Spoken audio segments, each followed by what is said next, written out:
गणपती बाप्पा मोरया, मंगलमूर्ती मोरया. बाप्पाच्या कृपेने तुमच्या सर्व इच्छा मनोकामना पूर्ण हो. नमस्कार मंडळी. तर आज आहे अधिक मासातील संकष्ट चतुर्थी आणि या संकष्ट चतुर्थीला अनन्यसाधारण महत्त्व आहे, कारण की ही संकष्ट चतुर्थी 3 वर्षांमधून एकदा आलेली आहे. तर आज मी तुम्हाला अधिक मासातील संकष्ट चतुर्थीची व्रतकथा सांगणार आहे.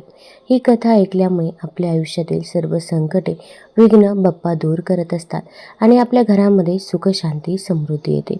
त्यामुळे व्हिडिओ स्किप न करता शेवटपर्यंत जरूर बघा. चॅनलवरती नवीन असाल तर चॅनल लाईक करा आणि सबस्क्राईब देखील करा. तसेच कमेंटमध्ये गणपती बाप्पा मोरया किंवा श्री गणेशाय नमः लिहायला विसरू नका, जेणेकरून आपल्याला देखील भगवान श्री गणेशांचा आशीर्वाद नक्कीच प्राप्त होईल. राजा शूरसेन याने देवेंद्रास विचारले, हे देवांच्या राजा, पित्याच्या मार्गदर्शनाप्रमाणे कृतवीर्य राजा श्री गणेश कृपेने पुत्र लाभ झाला असे तू मला सांगितलेस, हे खरे? तो पुत्र कोण, तो कसा होता, त्याचे चरित्र काय, हे ऐकण्याची माझी इच्छा आहे. तेव्हा कृपा करून तू मला त्या पुत्राची कथा सांग. तेव्हा देवेंद्राने असे सांगितले की, हे राजा, माणसाला त्याचे पुण्य आणि पाप या दोन्ही गोष्टी भोगाव्यास लागतात.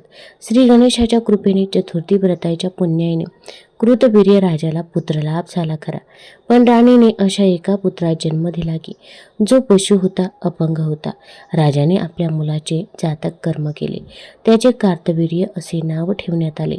मुलगा सुंदर, गुणी, पण पंगू आणि अपंग. राजा राणीचं ते दुःख होतं, तरी पण निपुत्रिक राहण्यापेक्षा बरे म्हणून त्यांनी आहे तो आणि आहे तसा गणेश प्रसाद स्वीकारण्याचे ठरवले.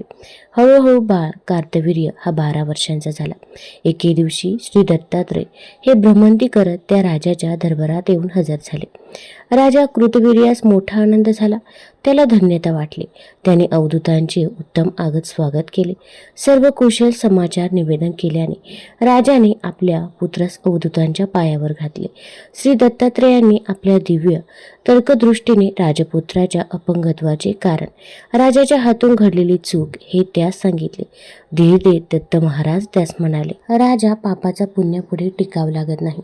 तू असा दुःखी कष्टी होऊ नकोस. मी तुझ्या पुत्रास एक दिव्य अशी मंत्रसाधना देतो. त्या मंत्रसाधनेने त्यास उत्तम हस्त पाद प्राप्त होईल. आणि श्री दत्तात्रयांची ती भविष्यवाणी पुढे खरी झाली. दत्तात्रयांनी जाता जाता कार्तवीर्यास श्री गणेशाच्या एकाक्षर सिद्ध मंत्राची दीक्षा दिली. कुमार कार्तवीर्याने दूर नदीकाठी शांत प्रसन्न वातावरणात राहून ती मंत्रसाधना करण्याचा आपला मनोनिश्चय बोलून दाखवला. राजा कार्तवीर्याने लगेच त्या जागी एक पर्णकुटीची उभारणी करून सर्व व्यवस्था केली. एका शुभदिनी कार्तवीर्यास तिथे नेऊन ठेवण्यात आले. माता पिता यांना वंदन करून, श्री दत्तात्रयांचे गुरुस्थानी पूजन करून, आपले उपास्य दैवत श्री गणेशास तपसाधना पूर्तीचे साकडे घालून कार्तवीर्याने 12 वर्ष श्री गणेशाचे तप केले. आर्त जिज्ञासू राजा शूरसेन याची श्रवण इच्छा पूर्ण करत असताना देवेंद्र त्यास कार्तवीर्याची कथा सांगत आहेत. श्री दत्तात्रयांच्या आज्ञेप्रमाणे आणि त्यांनी दिलेल्या मंत्रदीक्षेच्या आधारे कार्तवीर्याने 12 वर्षे कठोर तप केले. त्या कठोर तपाने श्री गणेश त्याच्यावरती प्रसन्न झाला. श्री गणेश त्यास म्हणाले, बाळ कार्तवीर्या, तू माझे जे कठोर तप केलेस ते पाहून मी अत्यंत प्रसन्न झालो आहे. तू जन्म मृत्यूच्या फेऱ्यांतून मुक्त झाला आहेस. तुला हवा तो वर माग. तेव्हा श्री गणेशास विनम्र भावे वंदन करून तो म्हणाला, हे गणराया, माझी तुझ्याकडे हेच मागणे आहे की मला कधीही तुझा विसर पडू नये. तुझी सेवा जन्मोजन्मी माझ्या हातून अविरतपणे घडावी. माझ्या मात्या पित्यांना मला सुंदर अशा रूपात पाहण्याची इच्छा आहे. तू त्यांची इच्छा पूर्ण होण्याकरता मला सुंदर शरीर प्रदान कर. श्री गणेशाने तथास्तु म्हणून आपला वरदहस्त उंचावताच कार्तवीर्यास सुंदर हातपाय निर्माण झाले. त्याची देहकांती सुवर्णाप्रमाणे उजळून निघाली. इतकेच नव्हे तर श्री गणेशाच्या कृपेने कार्तवीर्यास सहस्र हस्त पाद हे सूक्ष्म रूपाने प्राप्त झाले. देवदेवतांनी त्यास अनेक आशीर्वाद देत त्याच्यावर पुष्पवृष्टी करून त्याचे सहस्र हस्त पाद पाहून त्याचे सहस्र अर्जुन असे नवे नामकरण केले. कार्तवीर्य हा पुढे त्याच नावाने ओळखला जाऊ लागला. या गणेश कृपांकित सहस्र अर्जुनाने श्री गणेश कृपेचे उत्तरायी व्हायचे म्हणून एक प्रवाळाची सुंदर गणेश मूर्ती तयार करून घेऊन ती स्थापित करून त्यावर एक भव्य दिव्य अशा गणेश मंदिराची उभारणी केली. ते मंदिर सहस्र अर्जुनाने अतिउत्तम प्रकाराने सुशोभित केले. त्याच्या भिंतीवर उत्तम उत्तम चित्रे रेखाटून घेतली. अनेक प्रभावी स्तोत्रे भिंतीवर कोरून घेतली. तिथे दर्शनास येणाऱ्या गणेश भक्तांच्या निवास भोजनाची कायमस्वरूपी सोय केली. अनेक भाविक भक्तांच्या मनोरथाची पूर्ती करणारा तो श्री गणेश हा प्रवाळ गणेश या नावाने प्रसिद्ध झाला. असेही सांगितले जाते की या प्रवाळ गणेशाची मनोभावे सेवा केल्याने, त्याचे तप केल्यानेच शेषनागास ही धरणी आपले माथी धारण करण्याची दिव्य शक्ती व सामर्थ्य लाभले. अशा प्रकारे श्री गणेशाचे दर्शन, मंगल आशिष दिव्य देह प्राप्त झाल्यावर कार्तवीर्य आपल्या माता पित्यास भेटायला नगरीत परत गेला. कार्तवीर्यास त्या नव्या रूपात पाहून राजा राणीच्या डोळ्यांचे पारणे फिटले. राजा कृतवीर्य याने पुत्राच्या परत आल्याने अवघ्या नगरीस मिष्टान्न भोजन दिले. सर्वांनी राजपुत्राचे स्वागत तर केलेच, पण त्याच्या नव्या नावाचा सुद्धा जय जयकार केला. इतके सांगून देवेंद्र म्हणाला, हे शूरसेन राजा, तुला एक एक करून अनेक कथा सांगण्याच्या नादात मला स्वर्गलोकी परत जायला फार उशीर झाला आहे. आता तू सत्वर चतुर्थी व्रताचे पुण्य अर्पण करून माझे विमान मार्गस्थ करणाऱ्या पुण्यवान अशा विप्राचा शोध घे. मला लगेच परत जाऊ दे. जशी आपली आज्ञा असे म्हणत शूरसेनाने आणखी दूत शोधार्थात पाठवले. तसेच हे देवेंद्रा, या सर्व श्रवण भक्तीने मी स्वतः हे व्रत करून माझ्या जन्माचे सार्थक करून घेऊ इच्छितो. तू मला आशीर्वाद दे, असे इंद्रास सांगून आपलाही श्री गणेश भक्ती साधनेचा मनोनिश्चय बोलून दाखवला. महाराज शूरसेन यांनी आपल्या दूतांना नगरात कोणी संकष्ट चतुर्थी व्रत केलेला पुण्यवान स्त्री पुरुष मिळतो का म्हणून शोध करण्यासाठी पाठवले होते. ते दूत घरोघर जाऊन तशी चौकशी करत होते, पण खूप शोध घेऊनही तसा कोणी भाग्यवान पुण्यवान जीव काही केल्या त्यांना सापडत नव्हता. आता काय करायचे असा विचार करत ते दूत एका मोकळ्या मैदानात आले असता त्यांनी एक चमत्कारिक दृश्य पाहिले. तिथे एक दिव्य विमान उतरलेले दिसत होते. त्याचबरोबर स्वर्गलोकीचे काही देवदूत एक चांडाळी स्त्रीस हात जोडून त्या विमानात येऊन बसण्याची विनंती करत होते. या सर्व प्रकाराने ती चांडाळी स्वतःही चकित झाली होती. हे दिव्य विमान, हे देवदूत, त्यांची विमानात बसण्याची विनंती, हा सारा कसला परिणाम हे तिला पण नीट उमगत नव्हते. तोच राजाचे दूत आपल्या प्रमुखासह पुढे आले. त्याने हात जोडून त्या देवदूतांना विचारले, हे दूतांनो, ही स्त्री तर चांडाळी नाही, पापी दुराचारी आहे. असे असताना तुम्ही हिच्यासाठी हे विमान घेऊन येण्याचे आणि तिला अशा विनवण्या करण्याचे कारण काय? त्यावर देवदूतांनी असे सांगितले की, बाबांनो, माणूस जी काही चांगली वाईट कर्मे करतो, पाप पुण्य पदरी जोडतो, त्याचे तसे बरे वाईट फळ त्यास भोगावे लागते. ही या जन्मातील चांडाळी गतजन्मेची एका सारंगधर नावाच्या क्षत्रियाची कन्या. ती नावाप्रमाणे सुंदर आणि रूपवान होती. त्या जन्मी सुंदरास म्हणजेच इला तिच्या रूप लावण्यानेच वाममार्गास लावले. ती परपुरुषांबरोबर रम्मान होऊन त्यांना शरीर सुख देऊ लागली. तिच्या या वर्तनावर काही प्रतिबंध बसावा म्हणून पित्याने तिचा चित्रभर नावाच्या सज्जनाच्या मुलाशी विवाह करून दिला. पण व्याभिचारी वृत्तीने वेडावलेल्या सुंदराने प्रत्यक्ष आपल्या पतीशीही प्रतारणा केली. जावयाची पत्नीबद्दलची तक्रार ऐकून सासऱ्याला म्हणजेच सारंगधरास राग आला. त्याने त्या व्याभिचारी कन्येस कठोर शासन केले. पुढे तिचा मृत्यू झाला. तिच्या त्या जन्मीच्या पापकर्माच्या मोबदल्यात तिला या जन्मी असा चांडाळ योनीत जन्म मिळाला. आज मात्र तिचा भाग्योदय झाला, कारण काल म्हणजे चतुर्थीच्या दिवशी या चांडाळीस दिवसभर उपवास घडला. रात्री चंद्रोदयाच्या वेळी ती भुकेली एका गणेश भक्तांच्या दारी काही खायला मिळेल का या आशेने गेली. तिने याचना करताच ती कोण कुठली याचा कसलाही विचार न करता त्या गणेश भक्ताने नुकताच श्री गणेशास दाखवलेल्या नैवेद्यातला अल्पासा वाटा प्रसाद म्हणून खाण्यास दिला. भुकेलेल्या चांडाळीने तो प्रसाद खाल्ला. गणेशाच्या मूर्तीचे दर्शन घेतले. नकळत तिच्या मुखी श्री गणेशाचे पवित्र नाम आले आणि त्या पुण्याईच्या बळावरच श्री गणेशाने संतुष्ट होऊन तिला स्वर्गलोकी घेऊन येण्यास हे विमान पाठवले आहे. दूत तिला त्या दिव्य विमानात बसण्याची विनंती करत असताना दूताने ती वार्ता महाराजांच्या कानी घातली. त्याचबरोबर महाराज शूरसेन व देवेंद्र हे राजमहालाबाहेर येऊन पाहू लागले. तेव्हा त्यांना ते दिव्य विमान, ती चांडाळी व देवदूत नजरेस पडले.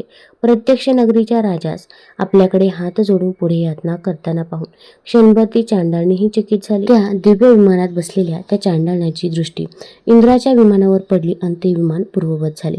त्वरित देवेंद्राची स्वारी स्वविमानात जाऊन बसली अन त्या विमानाने स्वर्गलोकाकडे प्रयाण केले. इकडे देवदूत सुद्धा त्या चांडाळने सन्मानपूर्वक श्री गजाननाच्या गणेश लोकी घेऊन गेले. विस्मित झालेला राजा हा सर्व प्रकार पाहत असतानाच त्याच्या अंतःकरणात श्री गणेश प्रेमाचा भक्तिसागर उचंबळून आला. त्याच्या ओठी गणेशाचे नाम येऊ लागले. पाहता पाहता शूरसेनाची भावसमाधी लागली. भगवान श्री गणेशाला दुर्वांकूर का प्रिय झाले त्यामागची आपण कथा ऐकूया. तत्पूर्वी एक विनंती आहे, चॅनलमध्ये नवीन असाल तर चॅनल लाईक करा आणि सबस्क्राईब देखील करा.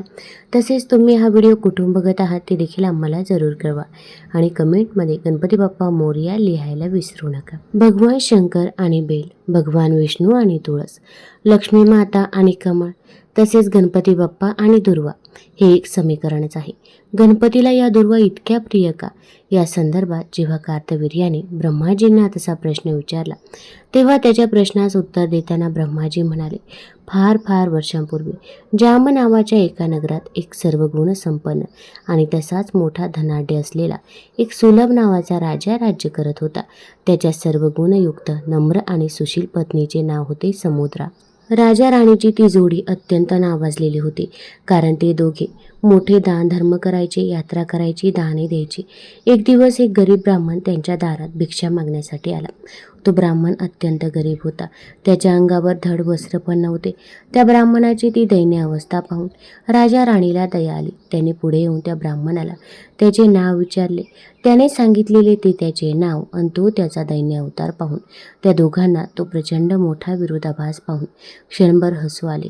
काय रे तुझी ही अवस्था, नाव काय अन अवस्था काय, असे म्हणून अगदी सहजपणे राजा राणीच्या मुखातून शब्द बाहेर पडले. त्यामुळे तो गरीब पण स्वाभिमानी ब्राह्मण दुखावला गेला. तो रागवला आणि त्याने सुलभास तू बैल होशील, लोक तुला राबराब राबवून घेतील असा शाप दिला. एका दरिद्री ब्राह्मणाने आपल्या पतीला शाप द्यावा याचा पतिव्रता राणीला राग आला. तिने त्या ब्राह्मणाला तू गाढव होशील असा शाप दिला. त्याचबरोबर त्या ब्राह्मणाने तिला पण तू पापी, दुराचारी, चांडाळीण होशील असा शाप दिला. दुर्दैवाने त्यांनी एकमेकांना दिलेले शाप पुढे खरे झाले. राजा बैल, ब्राह्मण गाढव तर राणी चांडाळीण झाली. बैल कोणाकडे तरी राबू लागला, गाढव उकिरडे फुंकू लागली, चांडाळीण सुद्धा उपाशी तापाशी फिरू लागली. एकदा काय झाले, दैवयोगाने हे तिघेही कळत नकळत नगराबाहेरच्या एका पुरातन गणेश मंदिराच्या परिसरात आले. तो दिवस होता नेमका भाद्रपद शुद्ध चतुर्थीचा. लोक देवदर्शन, पूजा इत्यादी करण्यासाठी मंदिरामध्ये ये जा करत होते. दिवसभर त्या भागात फिरून सुद्धा त्या बैल आणि गाढवाला काहीच खायला मिळालं नाही, ना त्यांना पाणी पिण्यास मिळालं. दोघांनाही उपवास घडला. तिकडे त्या चांडाळणीची अवस्था ही तशीच झाली.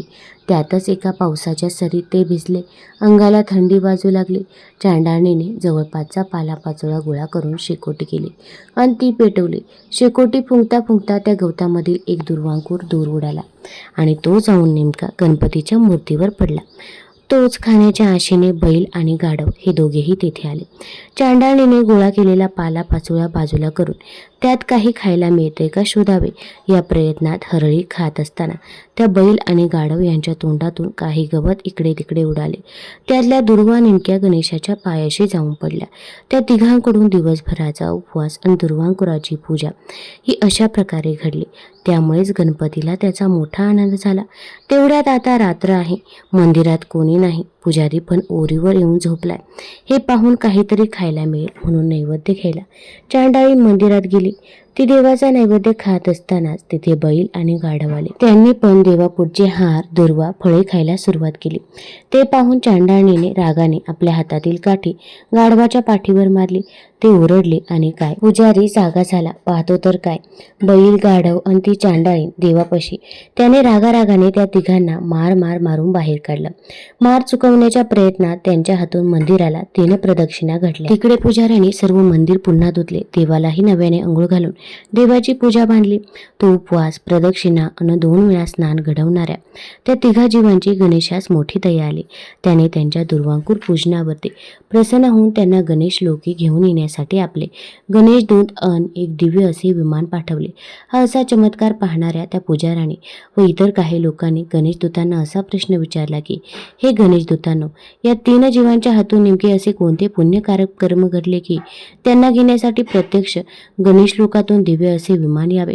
कृपा करून आपण ते रहस्य आम्हास सांगा. आम्हासही श्री गणेशाचा असा वर हवा आहे. त्याच्या चरणी ठाव मिळावा अशी आमची इच्छा आहे.